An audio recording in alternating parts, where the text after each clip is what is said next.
Unidas, Colombia desentonó, siendo además el único país con el conflicto armado. Un agresor a sus vecinos y un articulador permanente de iniciativas extraoficiales a la institucionalidad internacional naciente, mientras que en la UNASUR se afianzaba la perspectiva de articular agendas políticas y de defensa, con las que se restaban fuerzas al paramericanismo titulado la Organización de los Estados Americanos, que se puede también todos conocemos como la OEA. Colombia fortalecía mediante las ONGs y fundaciones una red de políticos de derecha que proyectaban reconfigurar el continente como área de influencia de Washington.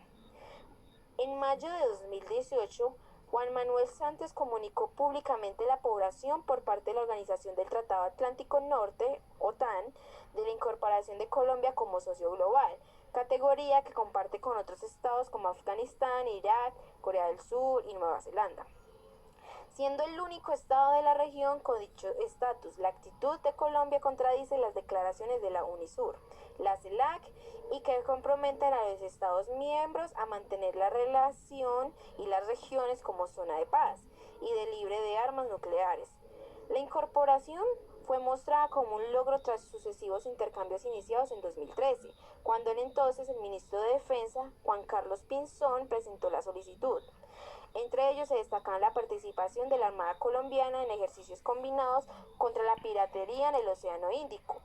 Como parte de la operación Atlanta, realizada en el Golfo de Adén, si bien en lo técnico la asociación no implica ser miembro del pleno del tratado, el intercambio de información, la transferencia de experiencias, el adiestramiento de tropas y la incorporación de doctrinas de seguridad global y ciberseguridad implican un rol hostil en un escenario de la tensión de la región de Colombia. Las consecuencias de dicha asociación militar se evidencian en el rol asignado a Colombia en los ejercicios combinados recientes de la región. Algunos ejemplos son la participación de la Red Flag en 2018, ejercicio de entrenamiento en un combate aéreo organizado por la Fuerza Aérea de Estados Unidos y coordinado por la OTAN, realizado en la triple frontera amazónica de Brasil, Colombia y Perú con las tres fuerzas en conjunto, y las UNITAS 18, desarrolladas en el Caribe colombiano y en el Río de Janeiro. Respectivamente, a ellos se les suma un conjunto de reuniones de ministros de defensa y jefes de las Fuerzas Armadas, con la participación de altos mandos del Comando de Estados Unidos. En cuanto a Colombia, de Estados Unidos y Venezuela, en el contexto actual, Colombia es uno de los estados que más presión diplomática ha ejercido contra el gobierno de Nicolás Maduro, recurriendo a la Organización de Estados Americanos hacia el Corte Penal Internacional. El escalamiento de su lenguaje ha logrado instalar en los medios masivos de información la posibilidad de una intervención militar y de enlazar una serie de operaciones psicosociales. El presidente Iván Duque ha pretendido liderar la coalición y la neoconservadora en medio de la situación. Entre sus acciones estuvo la mención de la necesidad de crear un mecanismo de cooperación regional que sepulte a UNASUR, que es el organismo de cooperación al que se retiró en agosto de 2018, que se hará efectivo a fines del mes de febrero. Lo evidente hasta ahora es que, como nombró el presidente colombiano en la escuela propuesta, se proyecta como un foro no ideológico, que brinde estructura formal del Grupo de Lima y que con flexibilidad burócrata que propone logre vincular agendas comerciales con socios estratégicos como Brasil, una ausencia de la Alianza del Pacífico que se encuentra en escalamiento económico. Es pertinente mencionar, frente a este panorama, que en el año 2004 la República Bolivariana de Venezuela reformó las bases de su política de seguridad y defensa, dotándolo de un carácter integral que vincula áreas económicas, sociales y culturales con la participación directa del pueblo en su conjunto. Dicha política, basada en la Ley Orgánica de Seguridad de la Nación, promovió la doctrina bolivariana de defensa y desarrollo integral que reconocía cuatro escenarios de conflicto. El primero, la guerra de la cuarta generación; el segundo, el golpe de Estado; el tercero, conflicto regional; y por último, la intervención militar directa de Estados Unidos. A pesar de que el vicepresidente de los Estados Unidos realizó 2 giras por Sudamérica en busca de consensos para tercerizar la intervención militar de Venezuela, el gobierno de Juan Manuel Santos se abstuvo de la opción del uso de la fuerza y apostó por otras medidas, sin dejar de fijar posición contra el gobierno de Maduro, al que denominaban régimen como expresión peyorativa, y que ha calado medidamente hasta escalar en la connotación de la dictadura. Santos reconoció tácticamente que el gobierno venezolano era legítimo hasta el 10 de enero de 2019, con lo cual se dio la preocupación a su sucesor, Iván Duque.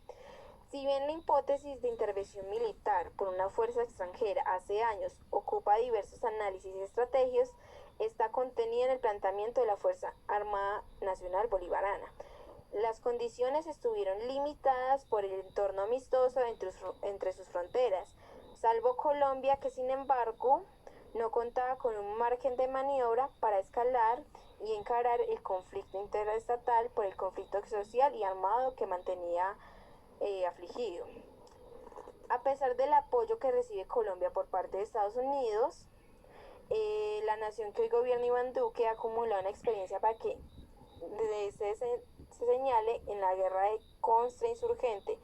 Ha modernizado sus medios, ha incorporado nuevas capacidades, la mayoría para un tipo de guerra asimétrica que presenta graves limitaciones al momento de comparar las ventajas en defensa con otros países de la región. También hay que mencionar que ha logrado un acuerdo de paz con las FARC, su principal amenaza interna, concluyendo con su posterior desarme. Venezuela, en cambio, ha desarrollado una política acorde a su hipótesis, teniendo presente la eventual colisión con su vecino, ante lo cual la supremacía aérea puede ser uno de los puntos a favor. Lo dicho hasta aquí presenta apenas un escenario contingente que omite los alcances de las alianzas internacionales, que en segunda fase de confrontación pueden desencadenar en una guerra donde intervengan potenciales militares como Estados Unidos, Rusia y China. Algo parecido como a los años en Siria. Iván Duque viajó a Washington para reunirse con Donald Trump en febrero. Las acciones de ambos países para determinar la crisis de Venezuela fueron parte de la agenda. No obstante, el tema más tratado fue la lucha contra las drogas, sobre la que Estados Unidos mantiene una presión indeclinable sobre Colombia, con independencia de que Colombia ha instalado en la opinión pública la posibilidad de intervención militar. La acción en un curso es una campaña planificada en torno a la ayuda humanitaria. Esta operación influye fundamentalmente en la esfera mediática, logrando captar mayores simpatías y facilitando la construcción de la imagen de un acuerdo social sobre la transición democrática. Por lo tanto, esta acción psicosocial busca justificar otro tipo de medidas que, ante el agotamiento del asedio diplomático, el bloqueo financiero, pone en relieve una maniobra militar, directa o indirecta. La expresión que usó Duque en la reunión bilateral con Trump fue: tenemos que mandarle un mensaje fuerte a la dictadura. La siguiente batalla de este escenario se desarrolló entre el viernes del 22 y el sábado del 23 de febrero. Pretende introducir una caravana de voluntarios para distribuir la ayuda humanitaria en Venezuela. En ninguno de los momentos anteriores la posibilidad de que Colombia intervenga estuvo tan clara como ahora. En la actualidad, el gobierno colombiano ha logrado liberar la mayoría de sus fuerzas militares y de policía, mientras posterga la implementación de acuerdos de paz. Logró aprobar un incremento del presupuesto del sector de defensa y seguridad para el ejercicio 2019, destinando una parte de la compra a un sistema de armas para la defensa antiaérea. Lo anterior implica que dispone de sus fuerzas con una posible incursión en el país vecino y prepararse para defenderse en un teatro de operaciones poco conocido.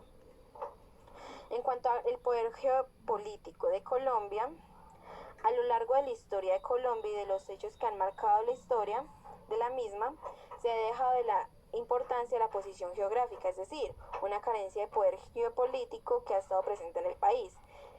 Se hizo evidente la prioridad de temas internos como los conflictos mencionados anteriormente, que han generado que los dirigentes colombianos centren su mirada en búsqueda de soluciones inmediatas y certeras, que hasta el momento no han tenido mayor resultado. A pesar de ello, el conflicto ha ido traspasando fronteras, es decir, ha ido pasando de lo local a lo global, afectando la relación de Colombia frente a sus vecinos próximos, Sudamérica.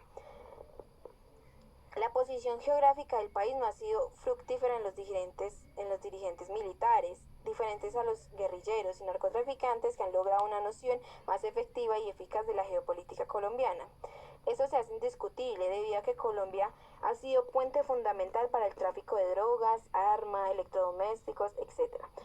Lo que ha dado nacimiento a inestabilidad social, pobreza, desorden económico y desequilibrio en las instituciones políticas.